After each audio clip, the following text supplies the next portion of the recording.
One of the things that a useful mythology, philosophy, or guiding story can do, or set of stories, is to stand up to injustice by portraying it in a certain quirky way.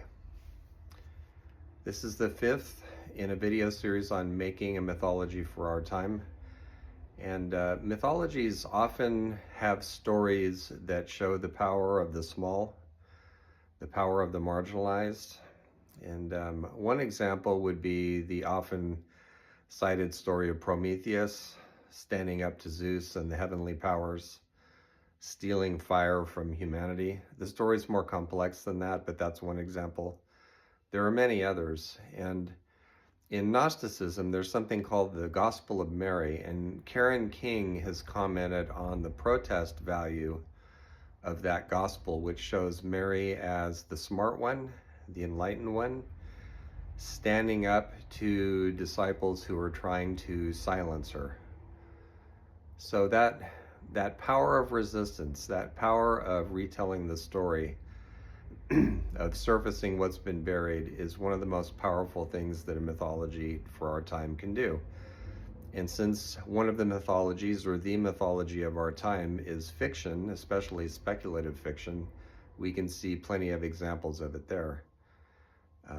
Parable of the Sower is one of the books I tend to send people to, one of the novels, and there's many, many other examples.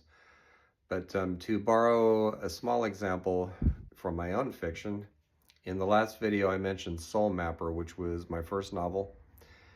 And it takes place about 70 years from now, so climate change has accelerated. And so there's a couple of things that happen in that world. One is there are a group of people called petro hunters. And they're a bit like the Nazi hunters of our time.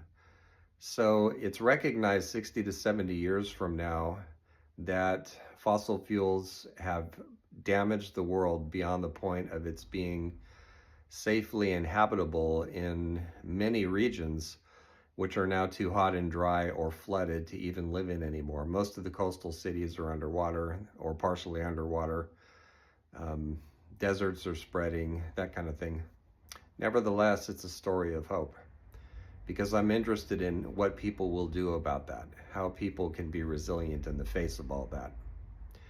So petro hunters, I don't mention them all that much, but they go after the whatever fossil fuel corporate executives are left, to bring them to justice, because in that time using fossil fuels is a crime against humanity and the earth.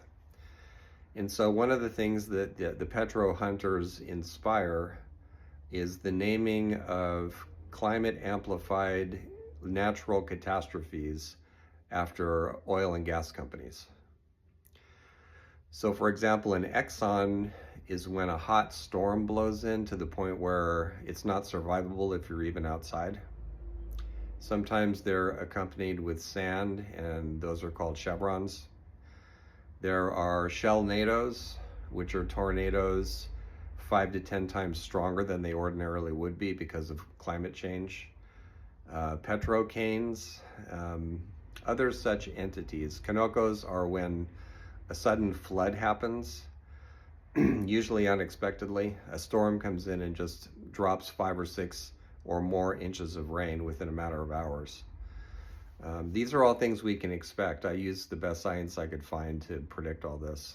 So I hope in some small way what my novels are doing is bringing attention to the fact that when the powers that be wreck the world, which they're now actively doing, one of our responses of resistance can be irony.